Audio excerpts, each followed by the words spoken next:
EU officials have accused the UK of blocking much-needed vaccine exports, a claim which has been met with fury by Prime Minister Boris Johnson.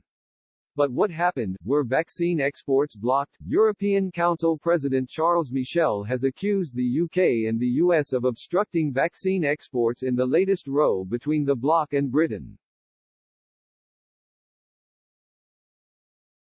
In a newsletter to citizens Mr. Michel sent out on Tuesday, he claimed the UK and the US imposed an outright ban on the export of vaccines or vaccine components produced on their territory. He added, but the European Union, the region with the largest vaccine production capacity in the world, has simply put in place a system for controlling the export of doses produced in the EU. This has sparked anger among top UK officials, with Prime Minister Boris Johnson hitting back at Brussels during PMQs today.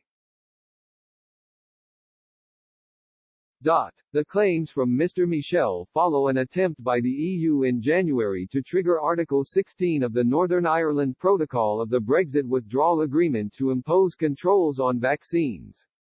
However, less than 24 hours after the move was announced, the bloc swiftly backtracked after coming in for widespread criticism. Mr. Johnson today told MPs the UK has not blocked the export of a single COVID-19 vaccine. A senior EU diplomat was earlier today summoned to the Foreign Office, and Foreign Secretary Dominic Raab has written to Mr. Michel seeking to correct the record.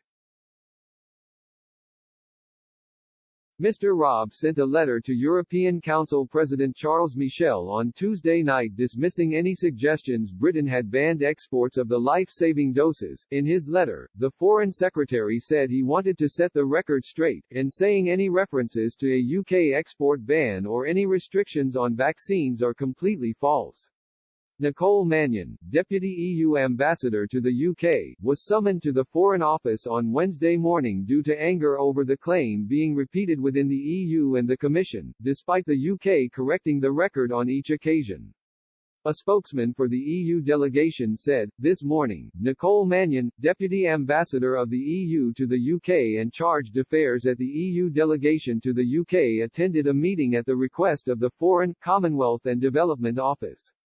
Neither the EU nor Mr. Michel has retracted the accusation, with an EU spokesman declining to comment.